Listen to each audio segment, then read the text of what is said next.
사도행전 18장 1절부터 11절 말씀을 중심으로 바울은 노동하던 선교사인데 당신은 누구입니까? Paul was a tent making missionary. Then what is your identity? 라는 제목으로 말씀을 전하겠습니다. 예소미가 1절부터 11절까지 말씀을 영어로 읽어드리겠습니다. Acts 18. After this, Paul left Athens and went to Corinth, where he met a Jew named Aquila, a native of Pontus, who had recently come from Italy with his wife Priscilla, because Claudius had ordered all the Jews to leave Rome. Paul went to see them, and because he was a tent maker, as they were, he stayed and worked with them. Every Sabbath he reasoned in the synagogue, trying to persuade Jews and Greeks. When Silas and Timothy came from Macedonia, Paul devoted himself exclusively to preaching, testifying to the Jews that Jesus was the Christ. But when the Jews opposed Paul and became abusive, he shook out his clothes in protest and said to them, "Your blood be on your own heads. I am clear of my responsibility. From now on, I will go to the Gentiles." Then Paul left the synagogue and went next door to the house of Titus Justus, a worshiper of God. Crispus, the synagogue ruler, and his entire household believed in the Lord. And many of the Corinthians who heard him believed and were baptized. One night the Lord spoke to Paul in a vision. "Do not be afraid. Keep on speaking. Do not be silent. For I am with you, and no one is going to attack you and harm you, because I have many people in this city." So Paul stayed for a year and a half, teaching the word of God. 주보 맨 처음에 있는 그 사진은 모로코에 있는 가죽 공장 시설입니다.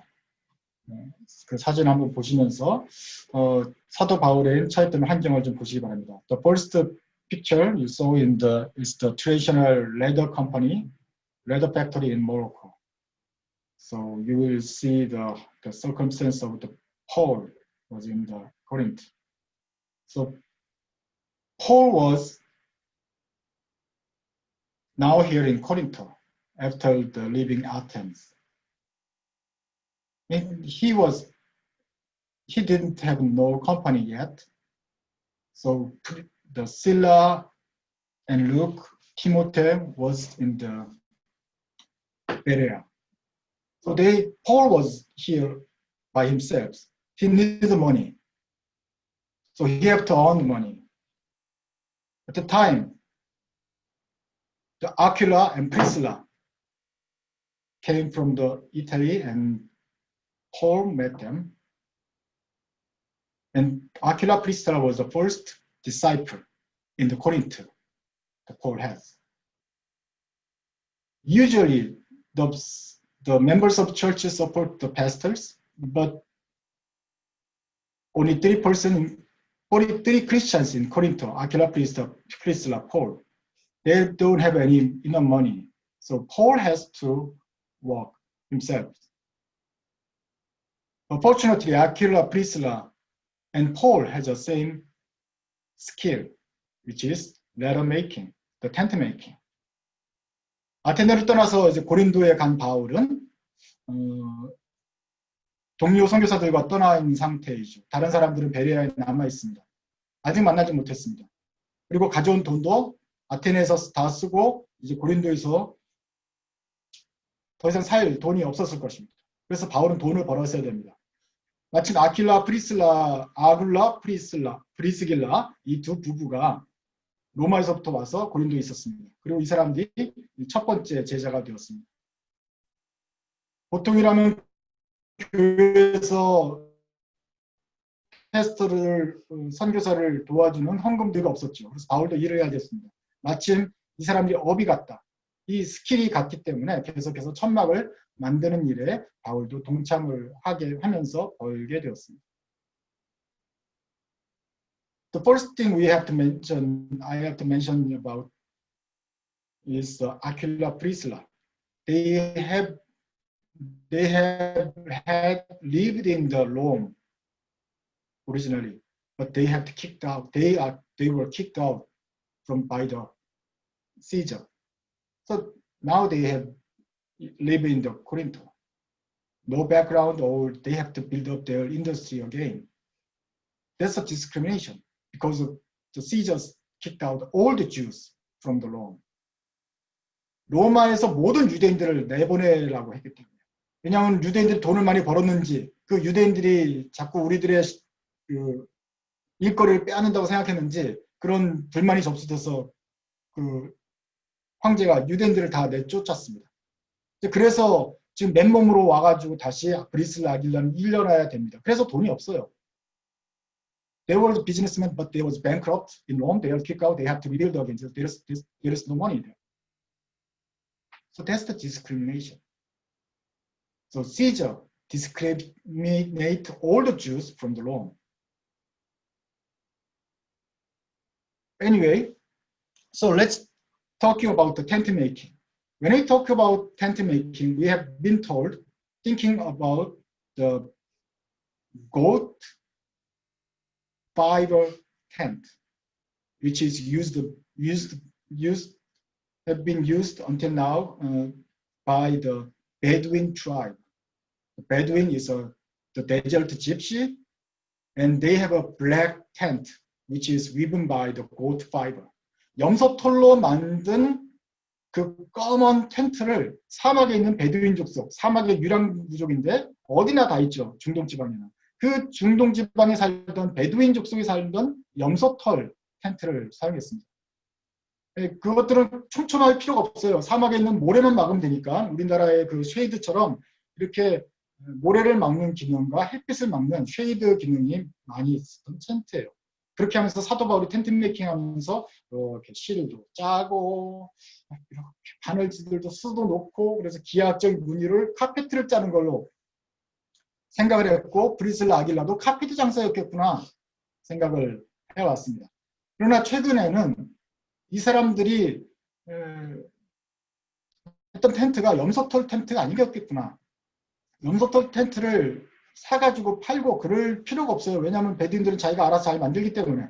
실제로 텐트가 필요해서 텐트를 샀던 사람은 그 당시에 가장 강력한 군대이자 가장 큰 수요인 바로 로마 군대입니다. 강력한 로마 군대는 다 군인들이 자기 텐트를 사서 짊어지고 전쟁터로 나가기 때문에 텐트가 방수가 돼야 되고 혹 그 태양열도 막아야 되는 것이기 때문에 군인들의 텐트는 가죽으로 만들었어요.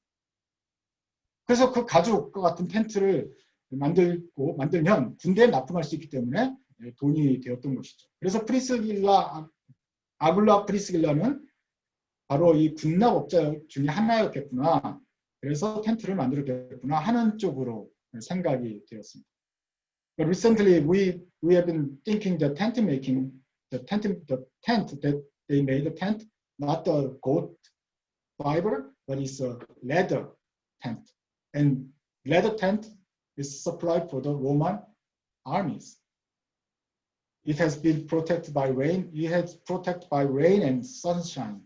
So when we think about the tent making, the Paul's tent making is the leather. Then our whole image should be changed. Let's see again the Morocco traditional leather factory. It was a beautiful photographic place. So they were soaking the leather and then dyeing with a colorful liquid in some small pond. It's so pretty, but I wish you never go there because the smell is so stinky. What's the liquid? The colorful liquid. Traditionally, when we treat the leather, it's like that. We kill the animal and skin all the skins and bring them to the factory and soak in the special water for many days to make it smooth. What is the content of special water? It's the human urine, your pee. They collect all the pees and put some camel dungs and make a special wicked chemical and put the many days, and slaves stomp all the leathers again and again, make it smooth. And so other slaves bring them to the other place and make it dry and stretch out. And then they scraped all the excessive oils. So then the thick skin became thinner and softer, and the better quality. 재래식으로 가죽을 다뤘던 방법은 똑같습니다. 사람 오줌과 똥을 섞어, 짐승의 똥을 섞어서 그 화학작용을 할 수 있는 그 암모니아 액체 속에다가 죽은 짐승의 가죽을 넣고 오랫동안 담근 다음에 그것을 또 적당한 시간에 계속 밟는 것입니다. 밟는 것을 밟아서 가죽을 부드럽게 하는 걸, 이것을 무드질이라고 말을 하는데, 무드질을 한 다음에 꺼내가지고 그것을 말리고 다시 그 남아있는 기름 덩어리들을 칼로 잘 제거를 해가지고 될 수 있으면 얇고 부드럽고 가볍게 만드는 것이 가죽 공장의 공정이었습니다. 근데 바울은, 아굴라 프리스길라 이 부부와 바울은 도대체 어느 디파트먼트에서 일했을까요? 바울이 이걸 밟았을까요? 아니면 동물을 죽인 것을 가져왔을까요? 가져온 것을 오줌통에서 빼내는 일을 했을까요? 아니면 늘리는 일을 했을까요? 아니면 그 죽은 동물의 그 기름을 긁어내는 일을 했을까요? 아니면 마케팅 디파트먼트에서 사람들에게 이걸 세일하고 하는 일을 했을까요? I'm not sure which department Paul and Priscilla worked. Do they stamp all the letters or bring all the urine soaked letters? Or they were in the marketing departments or finance? I don't know, but one thing is sure. Their job environment is not good. It's so stinky. Think of the Paul's appearance. He's a scholar. He was a scholar. So, scholar of the top student. He was a rabbi among the rabbis. He was a Pharisees. He was a Lappi, and he was a Jew, and he was a Roman citizen. He was very intelligent, but he's working the leather factory now. All the smells is in his skin. During in the Sabbath, when you walk in the market street, the urine smells goes everywhere. So everybody knows he working in the leather factory. 유대 랍비 학교죠. 가말리엘이라는 당대 최대 랍비 밑에서 배운 사람이에요. 바리새인 중에 바리새인이에요. 유대인 중에 유대인인데 게다가 로마 시민이에요. 그런 사람이 가죽공장 일을 해요. 일주일에 6일 동안 계속 일하고 안식일날 교회를 가든지 시장을 가면 몸에서 오줌 냄새가 나요. 사람들이 다 저 사람이 가죽공장에서 일하는지 다 알아요. 거기서 마케팅 일을 해도 상관없어요. 오줌 냄새가 나요. 가죽 냄새가 나는 거예요. But think about Corinth, the city where Paul is now. In your college, you in the school, you have been learned the three different style of the Greek, the pillar style: Egonian, Doria, and Corinth. Which style was most decorative one? Corinth. Which one is most luxurious one? Corinth. It's hard to making, but every house was kind of delicate decoration. And the hair decoration of the women is very famous. Corinth women is very kind of tall and some. 고린도 여자들의 머리 장식은 아주 유명했습니다. 그리고 학교에서 배웠던 고린도 이고니온 양식, 도리아 양식, 고린토 양식 중에서 가장 복잡한 것이 고린도 양식입니다. 조각하기도 어렵고 만들기도 어렵고 하다가 부서지면 다시 바꿔야 될 정도로 굉장히 사람들이 부유하게 하던 사람들이었습니다.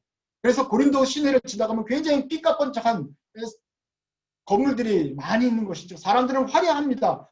그리스 로마 문명을 아주 뽐내는 화려한 사람들과 사치스러운 사람들이 걸어다녀요. 근데 그 중에서 오줌 냄새나는 사람이 다니는 거죠. So among all the city persons, Corinth city, the urine smelling Paul was walking among them. Yet he preached the gospel in the Corinth.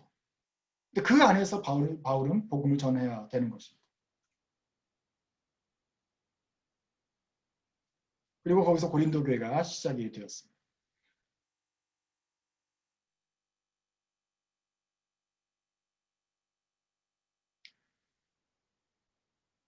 바울은 거기 안에서 자기가 어떤 느낌을 가졌을까요? 그 화려한 고린도 형식의 기둥 속에서 그 각종 아름다운 문양의 옷을 입고 다니는 그 화려한 귀족들, 부자들 사이에서 오줌 냄새나는 옷을 입고 다니면서 자기는 어떤 감정을 겪었을까요?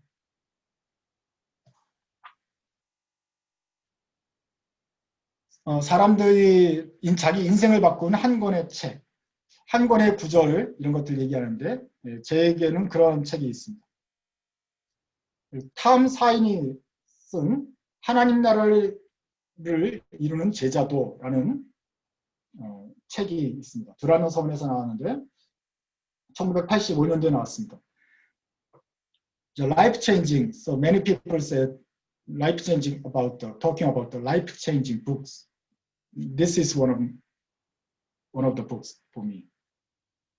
It was written by Tom Sain in 1985, 45 years ago.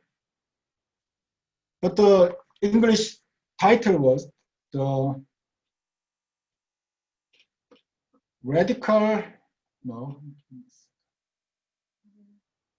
taking discipleship seriously. A radical biblical approach. Taking discipleship seriously. A radical biblical approach. 하나님 나라를 이룰 제자도보다는 훨씬 더 또 강력한 제목이죠. 제자도를 제대로 한번 진심으로 한번 생각해보자. 성경적이고 아주 혁명적인 접근법으로 한번 생각해보자 라는 아주 얇은 책입니다. 그래서 대학교 때 90년도 초에 이것을 아주 얇게 가볍게 읽을 수 있었던 책이었어요. 근데 거기에 보면 이런 얘기가 나옵니다. 거기에 있던 몇 가지 이야기들이 제 고민을 던져줬는데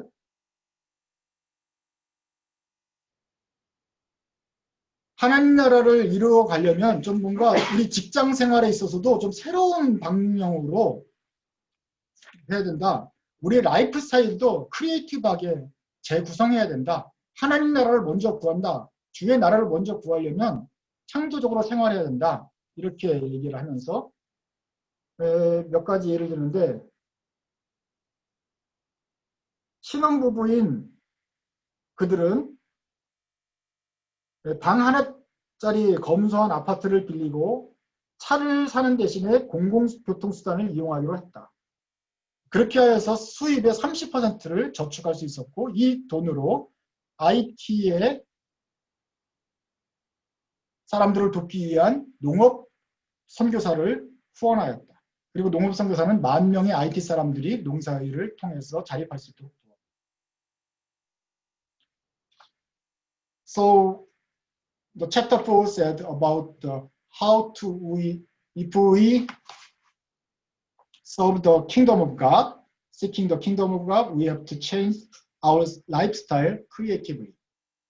The one illustration about the newly married, they moved to the one-bedroom apartment and selling car, and not buy a car, and using the Metrobus, so that they may save the 30% of their whole income to support IT missionary.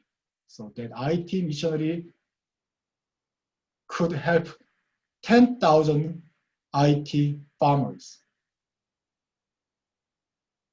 And another illustration about San Francisco.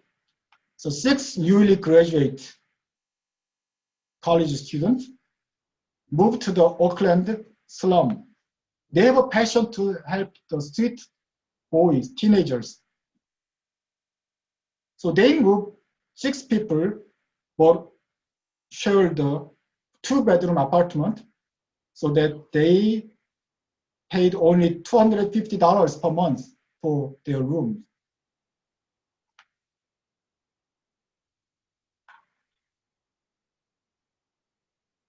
Because due to their reduction of living expenses so dramatically, so they could not have to be a full-time job. Instead, they have a part-time job, and so during their free time, they could serve the teenagers. They started the basketball team in the church. And another illustration about the Tom and ID couple. They want to serve the disability people. So they will decide to build a house in the countryside by themselves, so that they don't have to pay the mortgage. They need only $600 per month to live. That means she can stay at the home, help others, and he need to have a part-time job. So they can serve many more disabilities. 신혼부부가 원베드로 옮기고 수입의 30% 저축한 IT 선교사를 후원했고, 또 오클랜드, 캘리포니아 오클랜드에는 그 6명의 졸업생들이 빈민가에 있는 2베드룸 집을 6명이 쉐어하면서 250불만 내면 되었다. 그러니까 이제 전임 졸업하고 나선 풀타임 잡을 갖지 않는 대신에 파트타임으로 일할 수 있으면서도 남는 시간을 방황하는 청소년들을 위해서 농구를 가르치는 사역을 할 수 있게 되었더라. 장애인 사역을 하고 싶은데 탐과 아이디가 제일 먼저 생각했던 일은 시골로 가서 직접 집을 짓고 살자. 그러면 은행 빚을 짓지 않기 때문에 그러면 600불만 벌어도 생활이 가능하다. 그러니까 아이디는 잡을 안 가져도 되고 탐만 가지면 그것도 파트타임이나 일하면 된다. 그 남는 시간을 가지고 장애인 사역을 할 수 있게 되었더라. 샌프란시스코, 오클랜드 집값이 굉장히 싸던 지역, 45년 전의 이야기입니다. 그리고 한국에서 이것을 읽었을 때는 우리가 한국엔 전세가 있기 때문에 도대체 월세가 2베드룸을 옮긴다고 해서 싸진다는 개념이 어떤 것인지 잘 잡히지 않았어요. 또 하나는 한국에는 전임사역 풀타임만 있었고 파트타임 별로 없었어요. 파트타임으로 간다고 하는 순간 잘리는 거예요. 근데 이게 무슨 얘기인가 했더니 미국에 오니까 이제 알게 되었어요. 2베드룸 집에서 1베드룸으로 옮기는 것이 어떤 의미를 가지는지, 그리고 1베드룸 있는 아파트 지역이 얼마나 더 낮은 수준인 것인지, 그리고 풀타임 잡이 아니라 대신 파트타임 잡을 하면서도 할 수 있는 것이 미국 사회인지를 좀 보게 되었고 이해가 더 되게 되었습니다. 그렇지만 그것을 잘 모를 때라도 제게 이 이야기들은 충격이 되었습니다. 그저 앞에서 나오는 하나님 나라를 구하라, 제자도와 돼야 된다, 어떤 이론적인 얘기를 많이 알고 있었지만 그것을 실질적으로 우리가 살아가는 방법을 듣고 보니 충격적이었다. So all the theory about talking about the discipleship is not familiar. It's familiar to me, but the real application in the real life was shocking to me. Do all disciples living like that? All the mature Christians thinking about their job to change the full-time to part-time to serve more people? 모든 제자들이 이렇게 살아야 되는가? 성숙한 성도라면은 2베드룸 아파트룸을 줄이고 대신 1베드룸으로 가는 그런 결단을 내려야만 되는가? 나도 좀 방 3개 있는 집에 살고 싶은데 생활비를 아껴서 게임기를 사는 게 아니라 그걸 가지고 IT를 선교하고 있는 차도 팔고 주 5일이 아니라 주 4일을 일하는 대신에 하루는 워라벨, 워킹과 라이프의 밸런스를 찾는 것이 아니라 복음을 전하며 살아야 되는 식으로 그렇게 살아야만 되는가? 제가 고민했던 것은 바로 저도 이제 3, 4학년으로서 이제 잡을 갖게 되면, 일을 하게 되면, 저축을 하게 되면, 내 재산을 갖게 되면 하는 생각을 하게 된 시절이었는데 이런 책을 보고 나니 걱정이 되는 것이죠.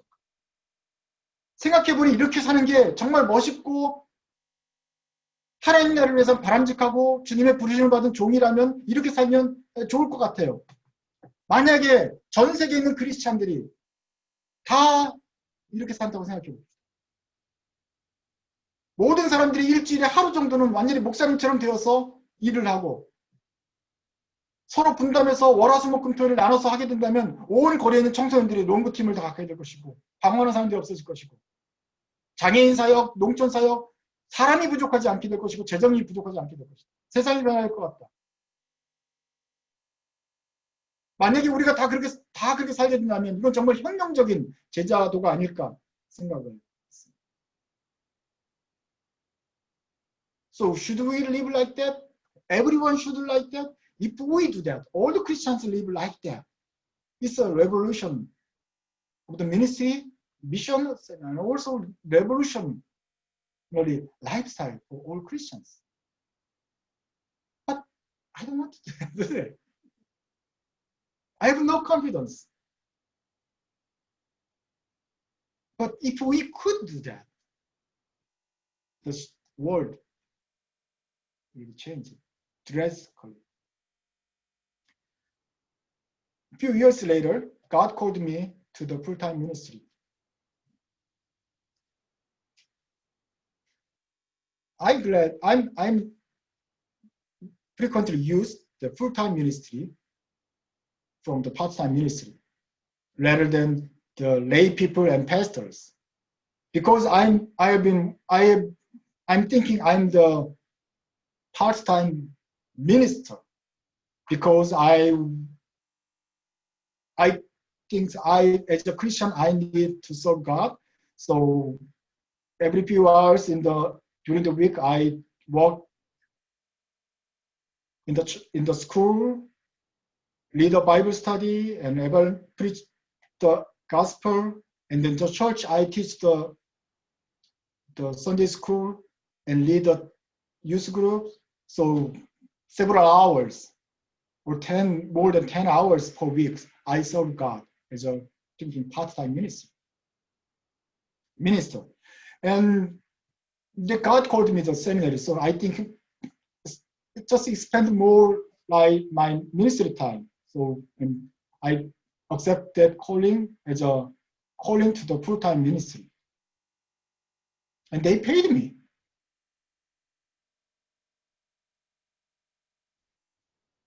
But when I'm thinking about this story, and no matter what your ministry status, volunteer minister or paid minister, part-time minister or full-time minister, missionaries, anyway, any circumstance, if we change our lifestyle radically, biblically, to taking the disciples seriously, I think this is the way, one of the way we could choose. 만약에 우리들이 전임이든 파트로 살든 발란티어로 살든 자원봉사자인 풀타임 직업 목사로 살든 선교사로 살든 간에 자기가 처한 생활 속에서 이렇게 생활 방식을 바꿔서 정말로 성경적이면서도 레디컬한 급진적인 그런 제자의 삶을 살게 된다면 어떨까 고민을 하게 되었던 것입니다. 한국에서는 풀타임으로 계속해서 뭐 교회에서 일을 했지만 미국에 와서부터는 제가 일을 할 수 있게 되는 기회가 주어졌습니다. 편집 일을 했었고 번역을 하면서 또 홈스테이를 하다가 홈스테이 가디언도 되고 영어 캠프도 운영하고 CNC 머시니스트 기계공도 하고 버스 운전수도 하고 최근에 농부도 하게 되면서 다양한 삶을 살고 있습니다. 가끔 이게 지금 뭐 하는 짓인가 생각될 때가 있습니다. So after I came to the United States, I became an editor, translator, Homestay Guardian, director of the English camp, machinist, bus drivers, farmers. Sometimes I think, what am I doing? Who am I? But my priority identity is always a pastor. Since he called me, I was a pastor, and I didn't forget my prime identity. What is your prime identity? 도대체 여러분의 가장 중요한 정체성, 기본되는 정체성은 무엇입니까? 내가 이거 뭐 하는 걸까 생각될 때도 제 정체성은 목사라는 점에서 흔들림이 없었습니다. 여러분들은 어떠냐? Think about your mother. Mother loves their children's family members so much, so she don't hesitate to clean the toilet bowl. 화장실 변기를 청소하면서 엄마가 생각합니다. 내가 청소부인가? 제니터인가?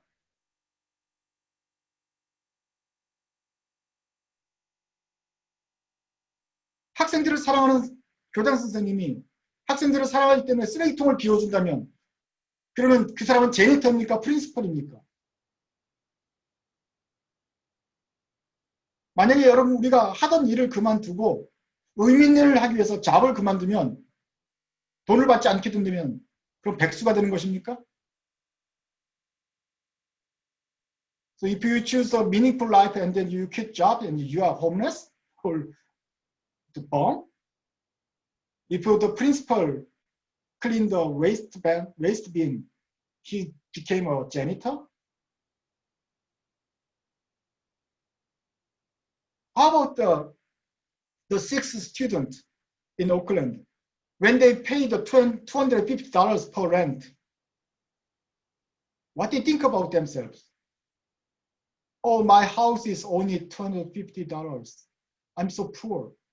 Do they regret it? I haven't paid when I teach the basketball to the street people. I'm just a mere volunteer. Do they regret their decisions? 지역사회를 변화시키는 사회 선교사라고 아무도 인정해주지 않지만 청소년들에게 농구도 가르쳐주고 자기 삶을 줄여서 그 시간을 내어서 청소년을 돕는데 돈도 받지 않고 선교사 타이틀도 없는데도 불구하고 그저 자원봉사자로 살면서도 사는 그런 삶을 슬프게 생각했을까요? 그들은 의도적으로 그 삶을 선택했기 때문에 그렇게 슬프지 않았을 것입니다. Because they choose the way of the life. They don't regret their decision. They are not sorry about they are not have a great title. Paul suffered the smell from the smell too.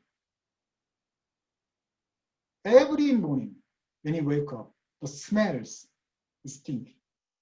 But he never forgot. He was the servant of Christ and the missionary for the Gentiles. He preached the gospel, who rose from the dead and gathered the disciples and built a church, which was church in Corinth.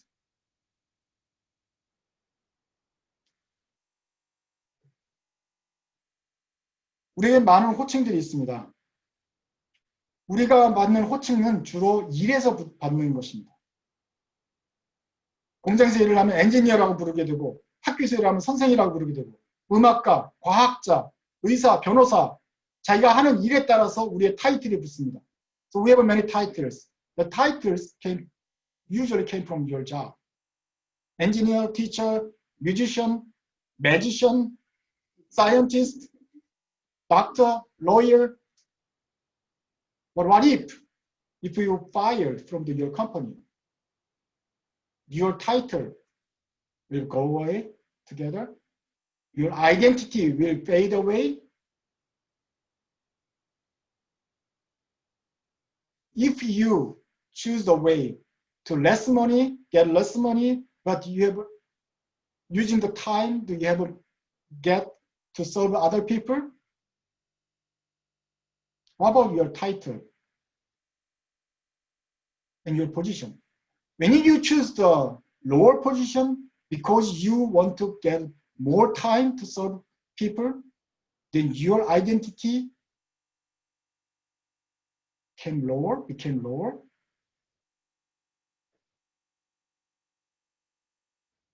When you choose the part-time from full-time, then your social status together became lower.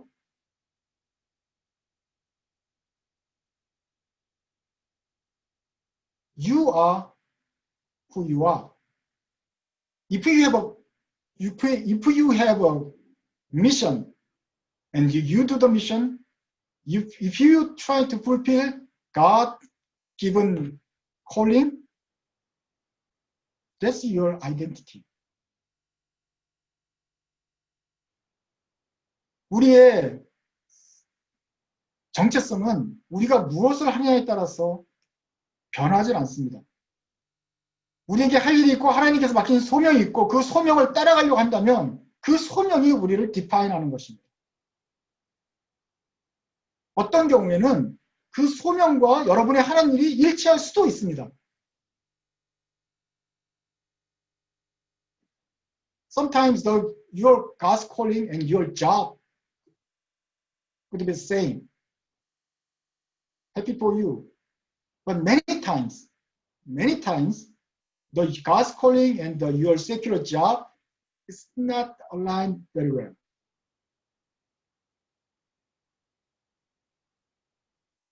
Our identity came from not what we do in the marketplace. Our job title is not our calling. Who you are, who am I? I'm a husband or wife. I'm a dad or mother. I'm an engineer, teacher, musician, doctor. Who you are. I'm a father, dad, teacher, and also I'm a Christian.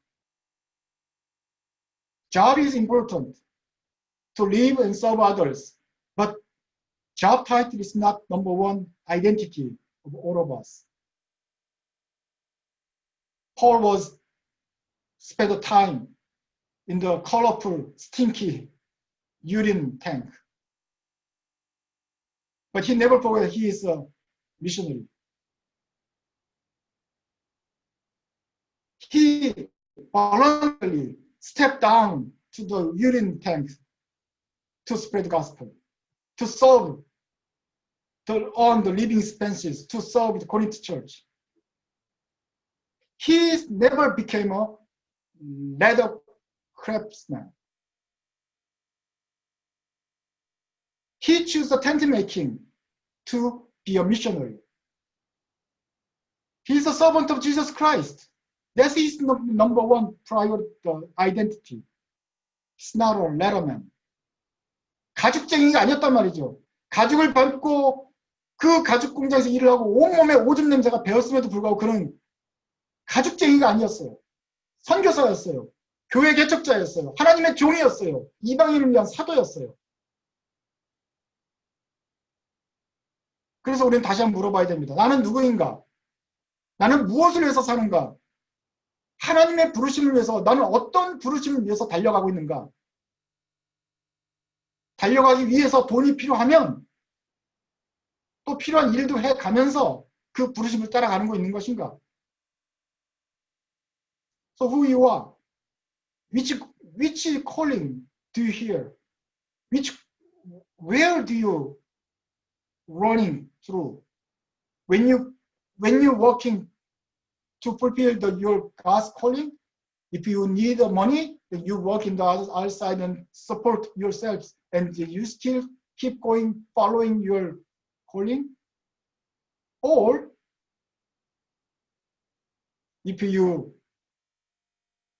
believe that your job title defines yourself, and you get self-esteem from your job title, current job title, and you measured your success based on your money that you got earned. 네가 받는 돈으로, 그 돈의 양으로 자신의 가치를 결정하고, 내가 지금 job 타이틀로 그것을 자기 정체성으로 생각하면서 살고 있는가?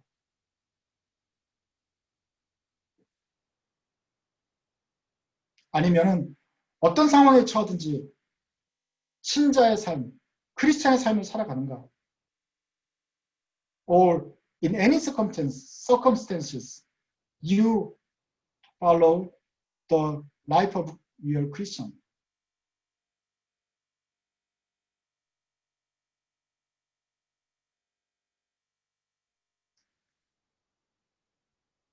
여러분의 직업에서, 직장에서 조금 흔들리거나 위치가 낮아질 때, 그때 여러분의 자존감이 흔들립니까? When there was some trouble in your job place, that your self-esteem also get a problem?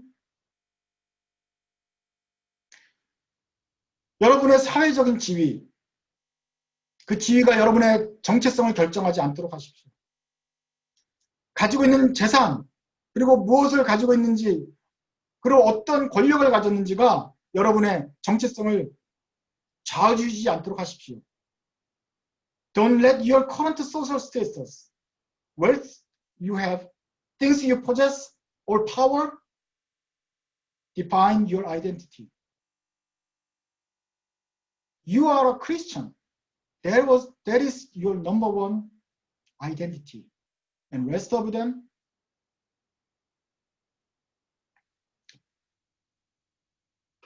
this is auxiliary titles. Are you willing to step onto the urine tank for sake of God's glory? 하나님의 영광을 위하여 산다고 하는 여러분, 주님의 영광을 위해서 기꺼이 오줌통 속으로 들어갈 준비가 되어 있습니까? 그러면서도 여러분의 정체성이 흔들리지 않으면서 끝까지 주님의 표대를 향하여 나갈 수 있는 자신이 있습니까? Yet your identity never fade as a missionary, and keep going whatever you do to fulfill the God's glory. What is your first identity? 기도하겠습니다.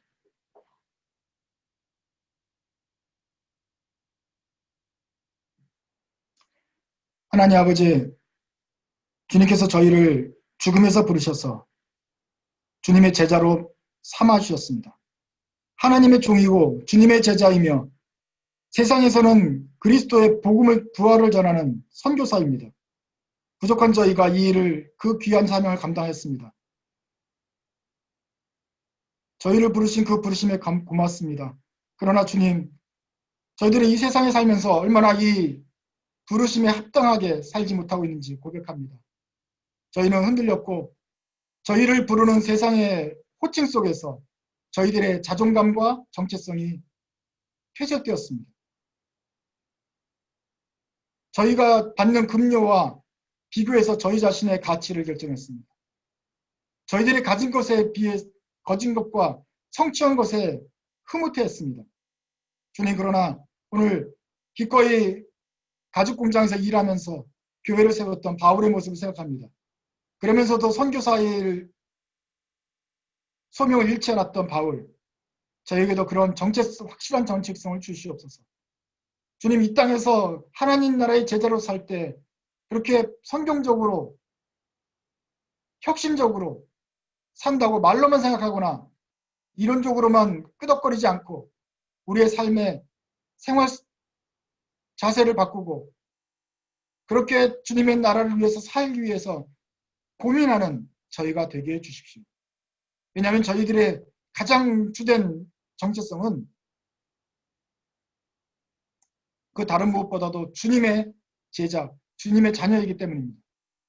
하나님의 성도 크리스찬으로서 어떻게 살아야 될지 저에게 가르쳐 주시고 성도로서 살기 위해서 기꺼이 어떠한 일도 감당할 수 있는 자원하는 마음을 저에게 주시옵소서. 예수님의 이름으로 기도드립니다. 아멘.